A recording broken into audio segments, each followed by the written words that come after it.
let's talk about how we can make predictions and how that can help us to stay focused on what we're reading, and also how it can help us think about what's happening in the story. We will read part of Chapter 1 from The Outsiders by S.E. Hinton, which is used with permission from Scholastic. Chapter 1. When I stepped out into the bright sunlight from the darkness of the movie house, I had only two things on my mind: Paul Newman and a ride home. I was wishing I looked like Paul Newman. He looks tough, and I don't. But I guess my own looks aren't so bad. I have light brown, almost red hair and greenish gray eyes. I wish they were more gray because I hate most guys that have green eyes. But I have to be content with what I have. My hair is longer than a lot of boys wear theirs, squared off in back and long at the front and sides. But I am a greaser, and most of my neighborhood barely bothers to get a haircut. Besides, I look better with long hair. I had a long walk home and no company, but I usually loan it anyway, for no reason except that I like to watch movies undisturbed so I can get into them and live them with the actors. When I see a movie with someone, it's kind of uncomfortable, like having someone read your book over your shoulder. I'm different that way. I mean, my second oldest brother, Soda, who is 16 going on 17, never cracks a book at all. And my oldest brother, Daryl, who we call Derry, works too long and hard to be interested in a story or drawing a picture, so I'm not like them. And nobody in our gang digs movies and books the way I do. For a while there, I thought I was the only person in the world that did. So I loaned it. Soda tries to understand, at least, which is more than Derry does. But then, Soda is different from anybody. He understands everything almost. Like he's never hollering at me all the time the way Derry is, or treating me as if I was 6 instead of 14. I love Soda more than I've ever loved anyone, even Mom and Dad. He's always happy-go-lucky and grinning, while Derry's hard and firm and rarely grins at all. But then, Derry's gone through a lot in his 20 years, grown up too fast. Soda Pop will never grow up at all. I don't know which way's the best.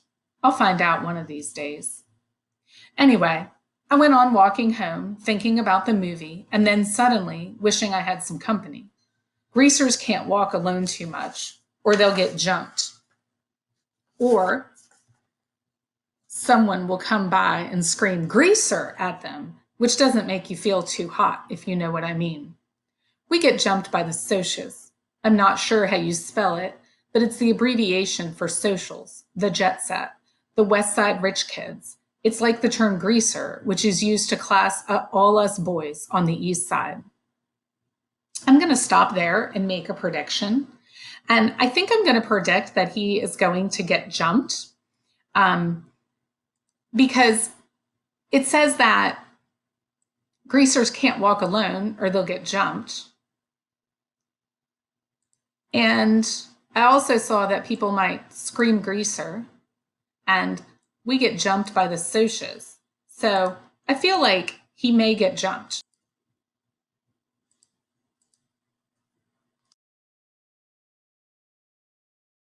He will get jumped.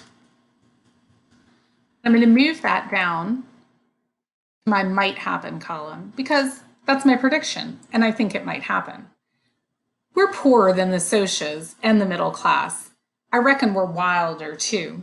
Not like the socias who jump greasers and wreck houses and throw beer blasts for kicks and get editorials in the paper for being a public disgrace one day and an asset to society the next. Greasers are almost like hoods. We steal things and drive old souped-up cars and hold up gas stations and have a gang fight once in a while. I don't mean I do things like that. Terry would kill me if I got in trouble with the police. Since Mom and Dad were killed in an auto wreck, the three of us get to stay together only as long as we behave. So, Soda and I stay out of trouble as much as we can, and we're careful not to get caught when we can.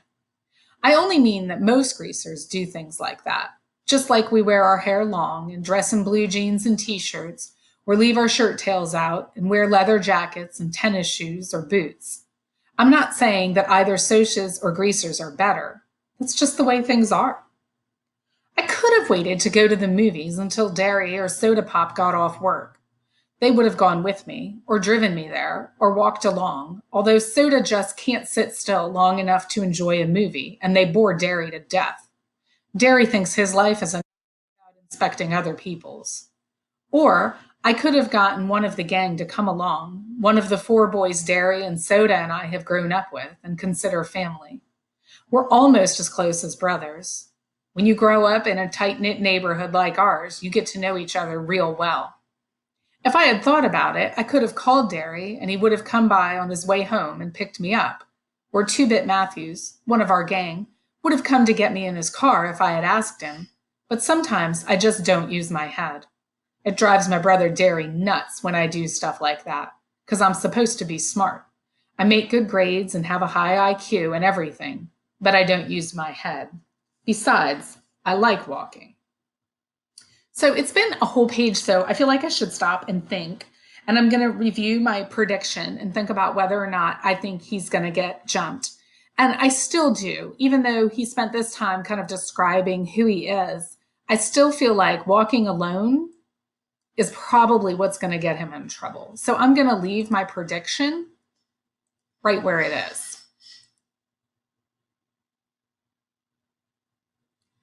I about decided I didn't like it so much, though, when I spotted that red Corvair trailing me. I was almost 2 blocks from home then, so I started walking a little faster. I had never been jumped, but I had seen Johnny after 4 socias got a hold of him, and it wasn't pretty. Johnny was scared of his own shadow after that. Johnny was 16 then. I knew it wasn't any use, though, the fast walking, I mean. Even before the Corvair pulled up beside me and 5 socias got out. I got pretty scared. I'm kind of small for 14, even though I have a good build, and those guys were bigger than me. I automatically hitched my thumbs in my jeans and slouched, wondering if I could get away if I made a break for it. I remembered Johnny, his face all cut up and bruised, and I remembered how he had cried when we found him, half conscious, in the corner lot. Johnny had it awful rough at home. It took a lot to make him cry. I was sweating something fierce, although I was cold. I could feel my palms getting clammy and the perspiration running down my back. I get like that when I'm real scared. I glanced around for a pop bottle or a stick or something. Steve Randall, Soda's best buddy, had once held off 4 guys with a busted pop bottle. But there was nothing. So I stood there like a bump on a log while they surrounded me. I don't use my head. They walked slowly, silently, smiling. So I feel like I need to think about my prediction one more time, and I'm getting more and more evidence that I'm probably right, that he's going to get jumped. They walked slowly around him, smiling. He's looking for something to try to hold the guys off with, a pop bottle or a stick. He's sweating. The Corvair has stopped, and all the guys got out. So I'm pretty sure he's about to get jumped. So I'm going to leave my prediction right where it is.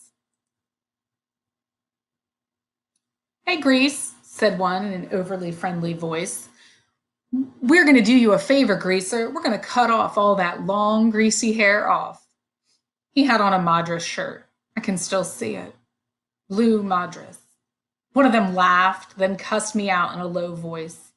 I couldn't think of anything to say. There just isn't a whole lot you can say while waiting to get mugged. So I kept my mouth shut.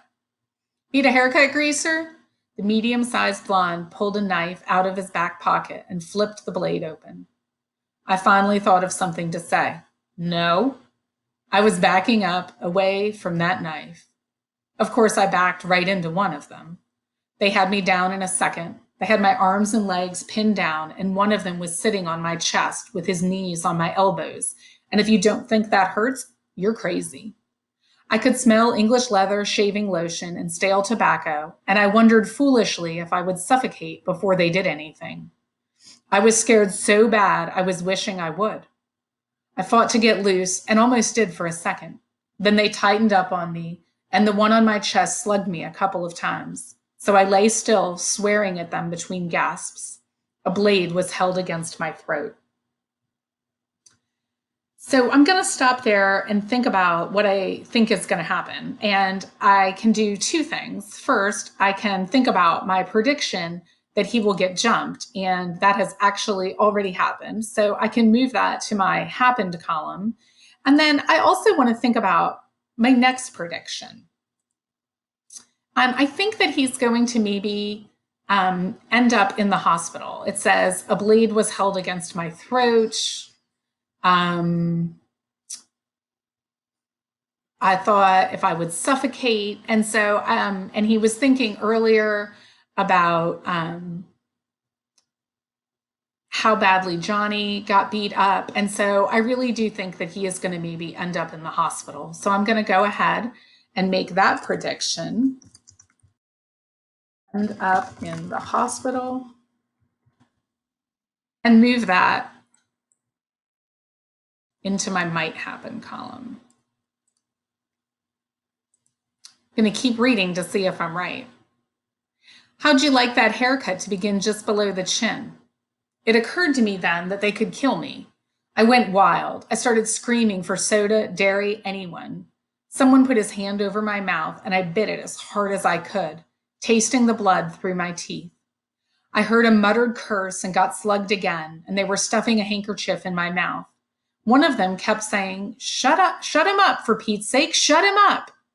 Then there were shouts and the pounding of feet, and the Socs jumped up and left me lying there, gasping. I lay there and wondered what in the world was happening. People were jumping over me and running by me, and I was too dazed to figure it out. Then someone had me under the armpits and was hauling me to my feet. It was Derry. "Are you all right, Pony Boy?" He was shaking me, and I wished he'd stop. I was dizzy enough anyway. I could tell it was Derry, though, partly because of the voice, and partly because Derry's always rough with me without meaning to be. "I'm okay. Quit shaking me. Derry, I'm okay." He stopped instantly. "I'm sorry." And I'm going to stop reading there for the lesson and just think about my prediction. I was right about him getting jumped, but I don't think he's going to end up in the hospital. People came along to save him, and Derry's got him to his feet. And while I think he's going to be sore, I don't think he's going to be in the hospital. So I'm going to go ahead and move my prediction to won't happen, because sometimes when we make predictions, and that's okay. The idea is that we make a prediction, we keep reading to see if it happens, and then we keep changing our mind as we get more and more information. I'm going to stop reading here. If you're interested, you can keep reading here on this site and read the entire book. And there's also a movie. It's pretty old, but it's also pretty good. So you could look that up and see if there's somewhere where you could watch it.